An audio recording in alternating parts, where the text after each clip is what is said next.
In 52 BC, during Julius Caesar's campaign in Gaul, a Roman army found itself locked outside the walls of Avaricum, a heavily fortified Gallic stronghold defended by a population determined not to repeat the mistake of earlier towns that had surrendered too easily. Caesar's men had spent weeks building siege works under near-constant rain, sickness, and hunger, hauling earth and timber toward the walls while Gallic defenders picked off exposed workers with slings and improvised weapons. When the moment finally came to storm the breach, according to Caesar's own account of the campaign, his soldiers didn't need to be ordered forward. Exhausted, half-starved, and furious after weeks of grinding labor, they surged toward the wall on their own initiative, competing with each other for the chance to be first through the gap. The city fell within hours, and the men who led that final rush became, briefly, the most celebrated soldiers in Caesar's entire army. That scramble to be first over a broken wall wasn't unique to Avaricum. It was, in fact, one of the most predictable moments in any Roman siege, because Rome had built an entire system of incentives specifically designed to produce exactly that kind of reckless competition, and understanding why requires understanding what a siege actually cost and what a single soldier's courage could save. Part 1. What the wall actually meant. A siege in the ancient world was, in almost every case, a war of attrition against the attacker, not the defender. Every additional week outside a city's walls meant more soldiers lost to disease, more supplies consumed, more time for a relief army to arrive and catch the besiegers between two forces.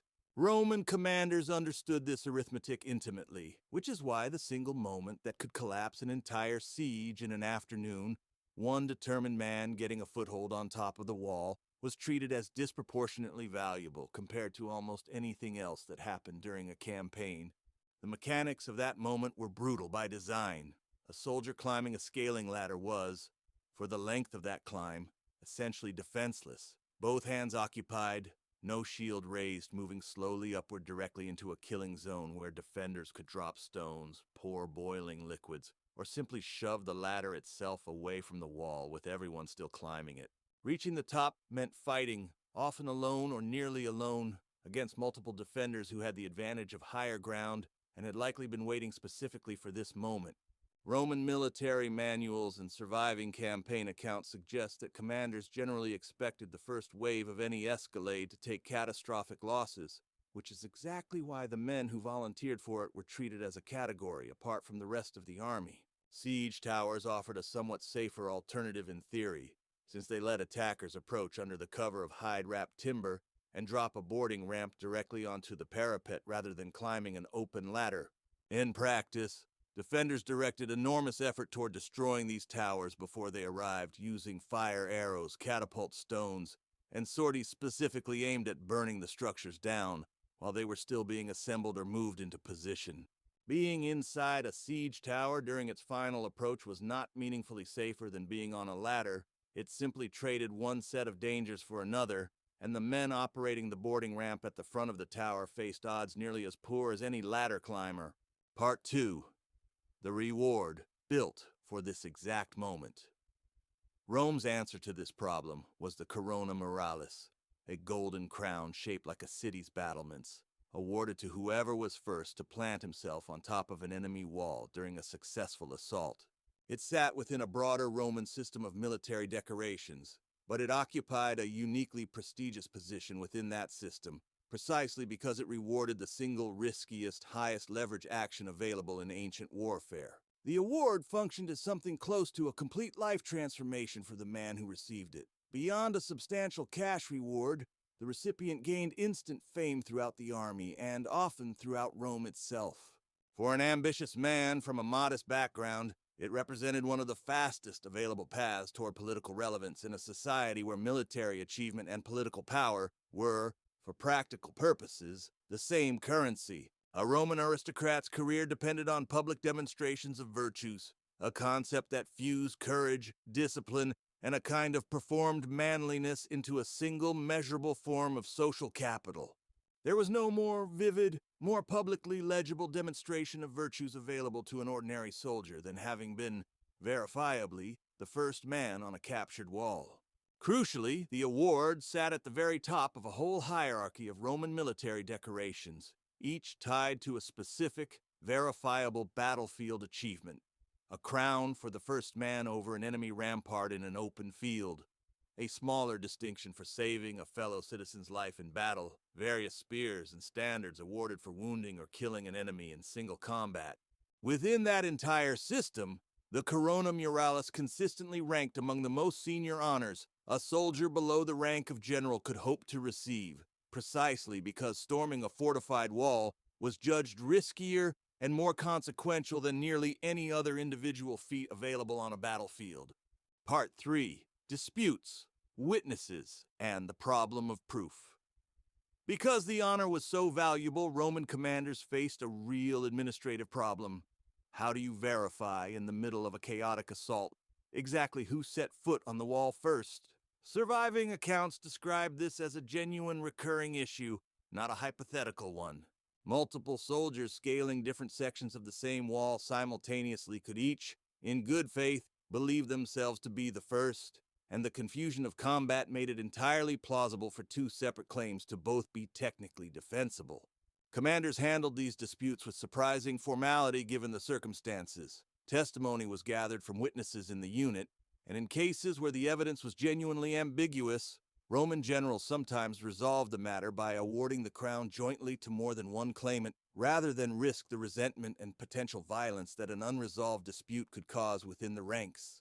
This wasn't a minor administrative footnote. Soldiers took these determinations seriously enough that unresolved claims could escalate into open hostility between units, which tells you a great deal about how much the honor actually meant to the men competing for it. Part 4. A reward that outlived the man. The Corona Muralis didn't just elevate the individual who earned it. Roman social structures meant that a family's standing rose alongside any member who achieved major public recognition, and military honors were among the most transferable forms of prestige available. A single act of extraordinary risk on a siege ladder could, within a generation, translate into political office for the recipient's descendants, who could invoke the honor as evidence of their family's inherited worthiness for public trust. Roman funerary inscriptions and family histories from the late Republic frequently reference military decorations earned by ancestors generations earlier, treated as permanent, citable evidence of a family's civic worth, proof that the prestige of a single afternoon on a ladder could genuinely echo for decades after the man himself had died. This created a genuinely self-reinforcing incentive structure. Soldiers weren't only risking their lives for their own advancement, but effectively investing in their family's long-term political capital, in a culture that took hereditary reputation extremely seriously. This is part of why Roman sources describe scenes of soldiers competing, sometimes bitterly, over who had truly been first onto a wall. Disputes serious enough that commanders occasionally had to intervene directly to settle competing claims, because the stakes of that determination extended well beyond a single afternoon's bragging rights. Part 5. The Centurion's Advantage. While the Corona Muralis was, in principle, open to any soldier regardless of rank, the practical realities of an assault meant that centurions, the seasoned professional officers who led Rome's smaller tactical units, won it disproportionately often, and the reason has less to do with favoritism than with the mechanics of how a successful escalade actually worked. Reaching the top of a wall alive rarely came down to one man's individual speed or luck. It depended on a small team functioning well together, men to hold the ladder steady against attempts to push it away, men providing covering fire against defenders on the parapet, and someone experienced enough to make split-second tactical decisions once the fighting reached the top. Centurions, by virtue of commanding exactly this kind of small unit day to day, were simply best positioned to organize and lead that kind of coordinated push. This didn't mean ordinary legionaries were shut out of the honor. Roman sources are explicit that ordinary soldiers, marines, and men without any particular rank could and did receive the crown, provided they could establish a credible claim to having been first. But the statistical tilt toward centurions reflects a broader truth about the Corona Muralis. For all its mythology as an individual feat of raw courage, it was, underneath, a team achievement with one man's name attached to it. And everyone on that ladder understood that the man who received the crown was expected to share the financial reward with the soldiers who had made his success possible. Part 6. Why the practice eventually died out. The Corona Muralis and the entire cultural logic behind it depended on a style of warfare where individual heroism could meaningfully alter the outcome of a battle, where one soldier's willingness to take an enormous personal risk could, in a very direct and legible way, save an entire army weeks of grinding effort. That style of warfare didn't survive the transition into the pike and shot era of early modern Europe.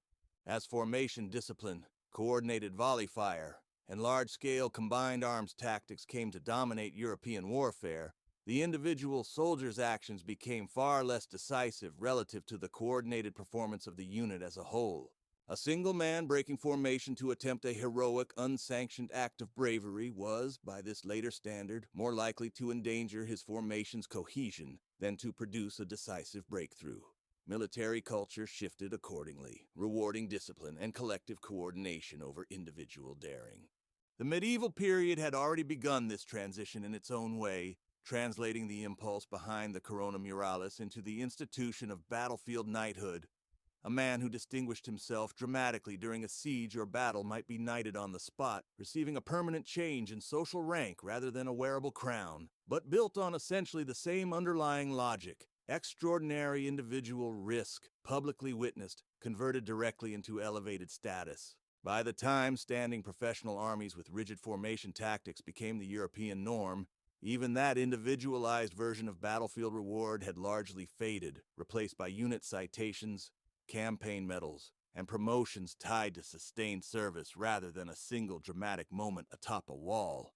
What survived, in a much diluted form, was the underlying idea that societies benefit from publicly, visibly rewarding individual acts of extraordinary courage, and that doing so can motivate exactly the kind of decisive risk-taking that ordinary incentives never quite manage to produce.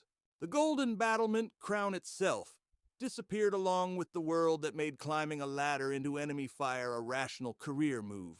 But the basic bargain it represented, glory and status in exchange for a real chance of dying first, turned out to be one of the more durable ideas in the entire history of organized warfare.